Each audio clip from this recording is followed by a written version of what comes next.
ಇತ್ತೀಚಿನ ದಿನಗಳಲ್ಲಿ ಕರ್ನಾಟಕ ಆಡಳಿತ ವಲಯದಲ್ಲಿ ನಡೆಯುತ್ತಿರುವ ವರ್ಗಾವಣೆಗಳ ಸರಣಿ ಮತ್ತೊಮ್ಮೆ ಚರ್ಚೆಗೆ ಗ್ರಾಸವಾಗಿದೆ. ಅದರಲ್ಲೂ ಸಾಕಷ್ಟು ಹೆಸರು ಮಾಡಿರುವ ಐಪಿಎಸ್ ಅಧಿಕಾರಿ ರವಿ ಡಿ ಚನ್ನಣ್ಣನವರ್ ಅವರ ಇತ್ತೀಚಿನ ವರ್ಗಾವಣೆ ರಾಜಕೀಯ ಆಡಳಿತ ಎರಡೂ ವಲಯಗಳಲ್ಲಿ ಸಾಕಷ್ಟು ಪ್ರಶ್ನೆಗಳನ್ನ ಎಬ್ಬಿಸಿವೆ. ಅಗ್ನಿಶಾಮಕ ಹಾಗೂ ತುರ್ತು ಸೇವೆಗಳ ಇಲಾಖೆಯ ಪೊಲೀಸ್ ಉಪಮಹಾನಿರ್ದೇಶಕರಾಗಿದ್ದ ಅವರನ್ನು ಇದೀಗ ಪೊಲೀಸ್ ಇಲಾಖೆಯ ಹೊರಗಿನ ಹುದ್ದೆಯಾದ ಕರ್ನಾಟಕ ಕಟ್ಟಡ ಮತ್ತು ಇತರೆ ನಿರ್ಮಾಣ ಕಾರ್ಮಿಕರ ಕಲ್ಯಾಣ ಮಂಡಳಿಯ ಕಾರ್ಯದರ್ಶಿಯಾಗಿ ನಿಯೋಜಿಸಲಾಗಿದೆ. ಇದು ಹಲವು ಪ್ರಶ್ನೆಗಳನ್ನ ಹುಟ್ಟುಹಾಕಿದೆ. ಸರ್ಕಾರದ ಆದೇಶದ ಪ್ರಕಾರ ಈ ಕಾರ್ಯದರ್ಶಿ ಹುದ್ದೆಯನ್ನ ಐಪಿಎಸ್ ನಿಯಮಗಳು 2016ರ ನಿಯಮ 12ರ ಅಡಿಯಲ್ಲಿ ಅಪರಾಧ ತನಿಖಾ ಇಲಾಖೆಯ ಉಪಮಹಾನಿರೀಕ್ಷಕರ ಹುದ್ದೆಗೆ ಸಮಾನ ಸ್ಥಾನಮಾನ ಮತ್ತು ಜವಾಬ್ದಾರಿಯ ಹುದ್ದೆ ಎಂದು ಘೋಷಿಸಲಾಗಿದೆ.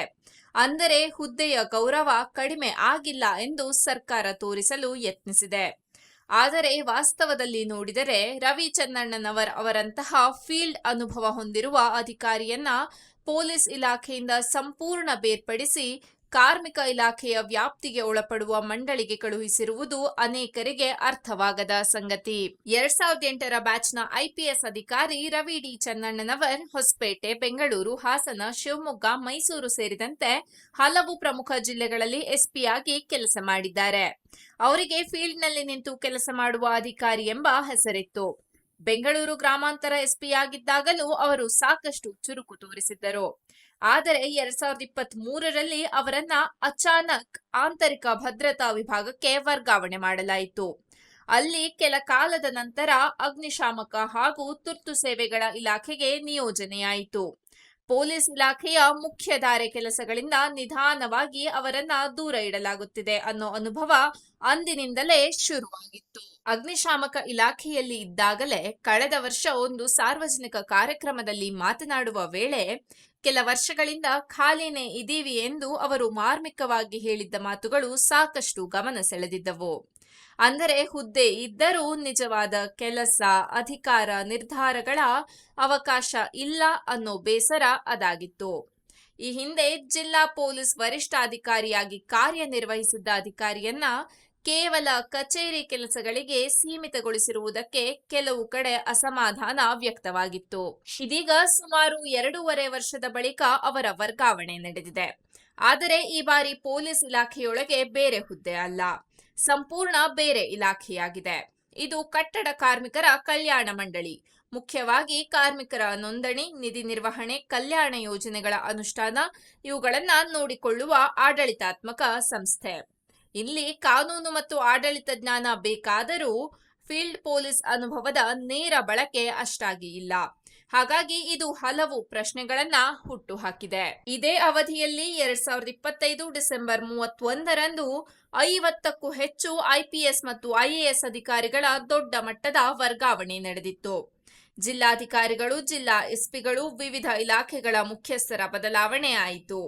ಆ ಬಳಿಕ ಬಳ್ಳಾರಿಯಲ್ಲಿ ನಡೆದ ಗಲಭೆ ಹಿನ್ನೆಲೆಯಲ್ಲಿ ಎಸ್ಪಿ ಅಶೋಕ್ ಕುಮಾರ್ ಮತ್ತು Bengaluru police commissioner B Dayanand ಅವರ ಹುದ್ದೆಗಳನ್ನು ಅದಲು ಬದಲು ಮಾಡಲಾಯಿತು. ವಿವಾದಗಳಲ್ಲಿ ಸಿಲುಕಿದ್ದ ಹಿರಿಯ ಐಪಿಎಸ್ ಅಧಿಕಾರಿ ರಾಮಚಂದ್ರ ರಾವ್ ಅವರನ್ನು ವರ್ಗಾವಣೆ ಮಾಡಲಾಯಿತು. ಈ ಎಲ್ಲ ಬೆಳವಣಿಗೆಗಳನ್ನ ಒಟ್ಟಿಗೆ ನೋಡಿದರೆ ಸರ್ಕಾರ ಆಡಳಿತ ಯಂತ್ರವನ್ನ ಸಂಪೂರ್ಣ ಮರುಹೊಂದಿಸುವ ಪ್ರಯತ್ನದಲ್ಲಿದೆ ಅನ್ನೋದು ಸ್ಪಷ್ಟ. ಸರ್ಕಾರ ಈ ರೀತಿಯ ವರ್ಗಾವಣೆಗಳಿಗೆ ಅಧಿಕೃತವಾಗಿ ನೀಡುವ ಕಾರಣ ಎಂದಿನಂತೆ ಆಡಳಿತಾತ್ಮಕ ಅಗತ್ಯ ಅನ್ನೋದು. ಆದರೆ ಒಳಹೊಮ್ಮುವ ಚರ್ಚೆ ಬೇರೆನೇ ಹೇಳುತ್ತೆ. ಕೆಲ ಅಧಿಕಾರಿಗಳು ಸರ್ಕಾರದ ನಿರೀಕ್ಷೆಯಂತೆ ಕೆಲಸ ಮಾಡಲಿಲ್ಲ ಅನ್ನೋ ಅಸಮಾಧಾನ, ಕೆಲವರ ಸ್ವತಂತ್ರ ಧೋರಣೆ. ಒಟ್ಟಾರೆ ಇದು ಇಂದಿನ ಕರ್ನಾಟಕದ ಆಡಳಿತ ಶೈಲಿ, ಅಧಿಕಾರಿಗಳ ಮೇಲೆ ಸರ್ಕಾರದ ಹಿಡಿತ ಮತ್ತು ವ್ಯವಸ್ಥೆಯೊಳಗಿನ ಮೌನ ಸಂದೇಶಗಳ ಪ್ರತಿಬಿಂಬ. ಹುದ್ದೆ ಸಮಾನವಾಗಿದೆ ಎಂದು ಆದೇಶದಲ್ಲಿ ಹೇಳಿದರೂ ಪೊಲೀಸ್ ಇಲಾಖೆಯಿಂದ ಹೊರಗೆ ಕಳಿಸಿರುವುದೇ ಸಾಕಷ್ಟು ಹೇಳುತ್ತದೆ. ಮುಂದಿನ ದಿನಗಳಲ್ಲಿ ಇಂತಹ ವರ್ಗಾವಣೆಗಳು ಇನ್ನಷ್ಟು ನಡೆಯುತ್ತವೆಯೇ ಅಥವಾ ಇದಕ್ಕೆಲ್ಲ ರಾಜಕೀಯ ಆಡಳಿತದ ಸ್ಪಷ್ಟ ದಿಕ್ಕು ಇದೆಯೇ ಅನ್ನೋದು ಕಾದು ನೋಡಬೇಕಾದ ವಿಷಯ. ಆದರೆ ಸಾಮಾನ್ಯ ಜನರಿಗೆ ಮಾತ್ರ ಒಂದು ಪ್ರಶ್ನೆ ಉಳಿಯುತ್ತದೆ.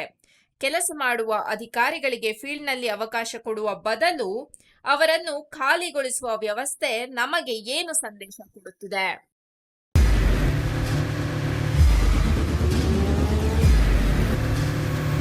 ಪ್ರಜಾಮಾರ್ಗ ನ್ಯೂಸ್, ಇದು ಜನಸಾಮಾನ್ಯರ ಧ್ವನಿ. ನಮಸ್ಕಾರ.